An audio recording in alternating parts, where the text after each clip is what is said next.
उत्तराखंड के उत्तरकाशी जिले का पुरौला शहर 26 मई से ही लव जिहाद मामले की आग में जल रहा है। शुरुआत से ही इस आग को हवा दी जा रही है। 3 हफ्ते से शहर में तनाव का माहौल है। शहर के लगभग 40 से 35 परिवारों ने अपना घर दुकान छोड़कर जाना पड़ा है और कथित रूप से लव जिहाद के मामले में हुई किडनैपिंग के बाद से ये सब कुछ हो रहा है। मगर इस सब के बीच एक ऐसा खुलासा अब सामने आया है जिसने इस पूरे मामले को शांत करने के साथ ही पुलिस की जांच पर भी सवाल उठाए हैं। दरअसल खुद नाबालिग के परिवार के व्यक्ति अब इस कथित लव जिहाद से नकार चुके हैं। कहा है कि ऐसा कुछ मामला ही नहीं है और ऐसी कोई बात ही नहीं है।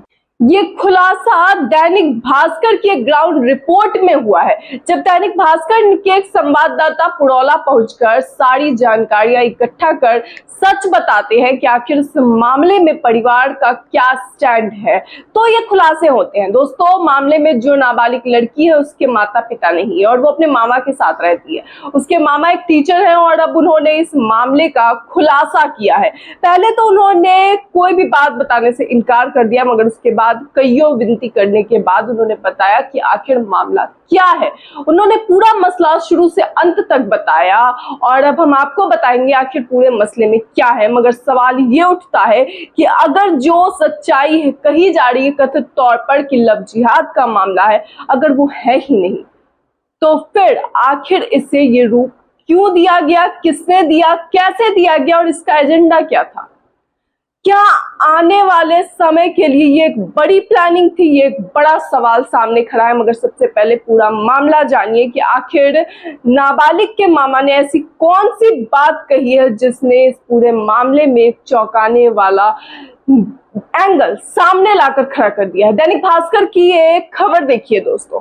लड़की के मामा बोले लव जिहाद नहीं, पुरौला की घटना। नेताओं ने लोगों को भड़काया, घर छोड़कर गए, मुस्लिम लौट आए। यानी लड़की के मामा का खुद कहना है कि ये मामला लव जिहाद का नहीं है, इसे राजनीतिक रूप से बनाया गया है और राजनीतिक प्लानिंग के द्वारा बनाया गया है। और जो मुस्लिम परिवार अपना घर छोड़कर, अपनी दुकान छोड़कर, अपना सब कुछ छोड़कर पलायन कर चुके हैं, उन्हें वापस आने की मांग की गई है। खुद नाबालिग के मामा ने ये बात कही है। दोस्तों, पूरी खबर में देखिए कि आखिर क्या सब बताया है उन्होंने। 26 मई को रोज की तरह मैं स्कूल के लिए निकला। शाम 3 बजे स्कूल से घर लौट रहा था। रास्ते में 3:07 पर पुरौला मेन मार्केट में काम करने वाले आशीष चुनार ने कॉल करके बताया कि मेरी भांजी को 2 लड़के टेम्पो में बिठाकर ले जाने की कोशिश कर रहे हैं। मैं फौरन मेन मार्केट के लिए चल दिया। तब तक आशीष ने आवाज लगाकर दोनों लड़कों उबैद और जितेंद्र सैनी को रोकना चाहा, लेकिन दोनों भाग गए। यानी उन्हें कॉल आया था कि आपकी बेटी को उठाकर ले जाया जा रहा है और वो तभी वहां से तुरंत निकल गए अपनी बेटी को बचाने के लिए। और जिस लड़के ने देखा था उसने रोकने की भी कोशिश की, मगर वो रोके नहीं। आगे देखिए खबर में क्या है। उबैद से कहा था सॉरी बोलो और मामला खत्म करो। पुरौला छोटा सा शहर है। मैं उबैद और जितेंद्र को पहले से जानता था। इसके बाद वहां भीड़ इकट्ठी हो गई। मैं भांजी अर्चना को लेकर सीधे उबैद की दुकान पहुंचा। यानी कि उन्होंने अपनी भांजी अर्चना, जो कि नाबालिग लड़की है, उसको लेकर वो सीधे उबैद की दुकान पर पहुंचे थे। वो पहले से जानते थे, छोटा शहर था, लोगों को एक दूसरे से पहचान थी। वो जानते थे कि आखिर दोनों लड़के कौन है और वो उसकी दुकान पर पहुंचे थे। हमने कहा कि उबैद को बुलाओ। करीब घंटा भर बाद उबैद आया। दुकान के बाहर भीड़ लग चुकी थी। उबैद आया तो हमने पूछा कि सच बताओ वहां क्या कर रहे थे। उबैद कुछ नहीं बोला और इधर उधर की बात करने लगा। इसके बाद मामा संतोष ने पुलिस में शिकायत करने का फैसला लिया और पुलिस चौकी का रुख किया। पुलिस चौकी में लड़की अर्चना, मामा संतोष और दोनों आरोपी उबैद जितेंद्र मौजूद थे। संतोष बताते हैं कि हमने दोनों से कहा कि सही बता दो क्या करने वाले थे, अपनी गलती मानो और सॉरी बोलकर मामला खत्म करो। उबैद अकड़ दिखाते हुए बोला अब देख लेना क्या होता है। संतोष ने तभी फैसला किया कि पुलिस से लिखित शिकायत करनी है। यानी कि पहले तो उन्होंने सोचा कि सॉरी बोलकर ही मामले को खत्म कर दिया जाए, क्योंकि जान पहचान के लोग थे। मगर जब उबैद ने अपनी अकड़ दिखानी शुरू की, यहाँ पर आप देखिए कि लड़की के मामा कितने सीधे और कितने सही व्यक्ति थे। उन्होंने सोचा कि किसी का भविष्य खराब करने से ज्यादा जरूरी है कि बच्चे को सही रास्ता दिखाया जाए। उन्होंने कहा कि तुम एक बार सॉरी बोल दो, बात यही खत्म हो जाएगी। मगर लड़के ने अपनी अकड़ नहीं छोड़ी, जिसके बाद उन्होंने ये मन बनाया कि अब शिकायत करना जरूरी है। मगर बड़ी बात यह है कि जब वो शिकायत करने गए तो उन्हें एक नई खबर सामने मिली। जी हाँ, पहले से ही एक ऐसा मामला दर्ज करा दिया गया जिसमें न जाने कैसे लव जिहाद का मोड़ दे दिया गया। दोस्तों देखिए आखिर आगे इसमें क्या हुआ है। भीड़ बढ़ चुकी थी, इसमें कुछ स्थानीय हिंदुत्ववादी नेता भी शामिल हो गए। स्थानीय लोगों ने एक शिकायत पत्र लिखा। संतोष बताते हैं, लोगों ने जो कंप्लेंट लिखा कर थानेदार को दी उसमें कई मनगढ़ंत बातें जोड़ दी गई। लव जिहाद का भी जिक्र किया। मैंने ये लेटर पढ़ा तो फाड़ कर फेंक दिया। फैसला किया कि पुलिस से लिखित शिकायत करनी है। इस लेटर में लिखा दिया गया था कि मेरी भांजी को बहला फुसलाकर उबैद बहुत बड़ी घटना को अंजाम देना चाहता था। लव जिहाद के जरिए देह व्यापार कराने की साजिश रच रहा था। इसके बाद मैंने जो हुआ था वो सच सच लिखाकर शिकायत खुद थानेदार साहब को दिया। और दोस्तों आप अपनी स्क्रीन पर ये जो लेटर है, जो शिकायत है वो आप देख सकते हैं। जो इससे पहले जो शिकायत दर्ज कराई गई थी उसमें क्या सब चीजें लिखवा दी गई। ना ही लोगों को कुछ पता था कि क्या हुआ है क्या नहीं हुआ है, लेकिन मनगढ़ंत रूप से मनमानी करते हुए लोगों ने इस तरह की खबर छपवा दी जिसने उत्तराखंड में आज माहौल को इतना ज्यादा गर्म कर दिया। आज पुरौला की इस स्थिति के वो सभी लोग जिम्मेदार हैं जिन्होंने बिना बात को पूरा जाने गलत तरीके से एफआईआर दर्ज करवा दी। दोस्तों इस मामले में आगे उसके मामा ने क्या सब कहा है देखिए। पुलिस ने 26 मई को शाम को ही दोनों लड़कों को गिरफ्तार करके केस दर्ज कर लिया। संतोष यानी कि जो मामा है उनका गलत नाम यहाँ पे बताया गया है। इसके बाद भांजी को लेकर अपने घर आ गए। संतोष यहाँ पे उनका असली नाम नहीं बताया गया। संतोष से उन्हें कहा जा रहा है, संतोष से डेडिकेट किया गया है लड़की के मामा को। तो वो अपनी भांजी को लेकर वापस अपने घर आ जाते हैं सही शिकायत दर्ज कराने के बाद। मगर जैसे ही वो घर आते हैं शाम होते होते उन्हें एक खबर पता चलती है कि लोकल मीडिया ने उस किडनैपिंग के मामले को लव जिहाद का एक बड़ा स्वरूप दे दिया है। मगर वो इस चीज को भड़काना नहीं चाहते थे, इसलिए उन्होंने ना ही जो महापंचायतें हुई उनमें भाग लिया, ना ही उस हंगामे में, ना ही रैलियों में, किसी भी चीज में वो भाग लेने से दूर हटे रहे। उन्होंने ये बात भी अपनी इस चीज का भी जिक्र यहाँ पर किया है। उन्होंने लिखा है कि लड़की के मामा संतोष आगे बताते हैं कि 27 मई तक मामले की चर्चा पूरे उत्तराखंड में हो गई। मुझे लग गया था कि अब लोग अपने अपने राजनीतिक हित साधने के लिए मुद्दे को गलत दिशा दे रहे हैं। मैं उसी दिन थाने गया और थानेदार से कहा कि ये मुद्दा ज्यादा ही बड़ा हो गया है, क्या इसकी एफआईआर को होल्ड किया जा सकता है। थानेदार ने साफ कह दिया अब केस दर्ज हो गया है।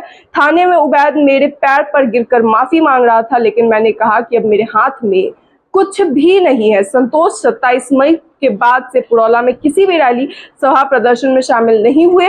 29 मई को पुरौला में व्यापारी संघ ने रैली की थी। इसी रैली के दौरान मुस्लिमों के घर के बाहर नारेबाजी की गई और पुरौला छोड़ने की धमकी दी गई। रैली मेन मार्केट पहुंची तो उपद्रव शुरू हो गया। मुस्लिम व्यापारियों की दुकान के बाहर लगे होर्डिंग्स को फाड़ दिया गया। 29 मई को पुरौला के आसपास के कस्बों बड़कोट, नोनगांव, आड़ाकोट, मोड़े में ऐसी और भी रैलियां और प्रदर्शन शुरू हो गया। लेकिन लड़की के मामा संतोष हर प्रदर्शन से दूरी बनाए रखे ताकि उन्हें और भी ज्यादा सह ना मिले, और भी ज्यादा आग ना भड़के। उन्होंने अपनी तरफ से पूरी कोशिश की, मगर जो हिंदू संगठन के लोग थे उन्होंने जी तोड़ कोशिश करके इसे लव जिहाद का मुद्दा साबित करने के लिए हर वो मुमकिन प्रयास किया जो गलत था, जो उचित नहीं था। और आप इसकी तस्वीरें अपनी स्क्रीन पर देख सकते हैं कि क्या नतीजा हुआ इस हल्ले हंगामे। और दोस्तों चीजें यहीं तक नहीं रही, यहाँ तक कि संतोष को कॉल्स भी आए। इन सभी हिंदू धार्मिक लोगों के जितने भी धार्मिक संगठन थे इन सभी के कॉल आए कि आप भी जुड़िए, लेकिन उन्होंने साफ तौर पे इसे लेकर मना कर दिया। जिसके बाद संतोष ने मुस्लिमों के पलायन को देखते हुए एक और अहम बात कही है। जी हाँ दोस्तों, कि मुस्लिमों को अब वापस आ जाना चाहिए, जो पलायन हुआ है वो उचित नहीं है। देखिए आखिर खबर में क्या लिखा गया है। हमने इससे पूछा कि जो मुस्लिम परिवार पुरौला छोड़कर मजबूर हो गए छोड़ने पर उनके बारे में क्या सोचते हैं, तो उन्होंने ये जवाब दिया कि मेरे कई सारे दोस्त मुस्लिम हैं। उबैद नाम का आरोपी लड़का है, मैंने उसकी फर्नीचर की दुकान से सामान खरीदा है। तो मैं यही चाहता हूं कि जो भी मुस्लिम पुरौला छोड़ गए उनको वापस आना चाहिए उनका पलायन गलत हुआ, यानी ये पलायन नहीं होना चाहिए था उनके हिसाब से, और जो चीजें हुई वो सही तरीके से नहीं हुई, चीजों को गलत एंगल दिया गया, भड़काने की कोशिश की गई। और अब हम आते हैं अपने उस पहले सवाल पे जो हमने उठाया था कि आखिर जब मामला लव जिहाद का है ही नहीं तो फिर इसे इतनी आग कैसे मिली, इस आग को इतनी हवा कैसे दी गई और ये धुआं आग बनकर पूरे उत्तरकाशी में और पुरौला के पूरे शहर में तहस नहस कैसे मचाने लगा। तो दोस्तों 2024 आने वाला है, 2024 के चुनाव आने वाले हैं, और उससे पहले हिंदू मुस्लिम के अगर मसले सामने ना हो तो फिर वोट बैंक की तैयारी कैसे हो। इसका सीधा साधा जवाब है कि एक बार फिर से 2024 की तैयारी शुरू हो चुकी है। हिंदू मुस्लिम के नाम पर वोट इकट्ठे करने के लिए, वोट बैंक तैयार करने के लिए सारे ड्रामे किए जा रहे हैं, और इसमें कोई बड़ी बात नहीं होगी कि अगर 2024 से पहले ऐसे एक और आज मामले सामने आ जाए तो बीजेपी वालों का इससे कहीं ना कहीं फायदा ही होगा। और जीत के लिए, कुर्सी के लिए तो खैर हमारे देश में राजनीति का जो कीचड़ है वो इतना ज्यादा फैलता जा रहा है कि राजनीति में उतरने से पहले आगे का भविष्य, आगे की जनरेशन 75 बार सोचे। हालांकि ये था पूरा मसला, और हमने आपको बताया कि किस तरीके से लड़की के मामा ने सारी बात को खुलकर रखा। इसके लिए सच में एक बहुत बड़ी हिम्मत चाहिए होती है, क्योंकि उन पे कहीं ना कहीं प्रेशर था कि आप भी हमसे आकर जुड़े, धार्मिक संगठनों का प्रेशर था, मगर उन्होंने अपनी हार न मानते हुए सच को सामने रखा और हिंदू मुस्लिम में भेदभाव न करते हुए उन्होंने दोनों ही को आरोपियों का नाम भी बताया और दोनों ही को कहीं ना कहीं सजा भी मिली।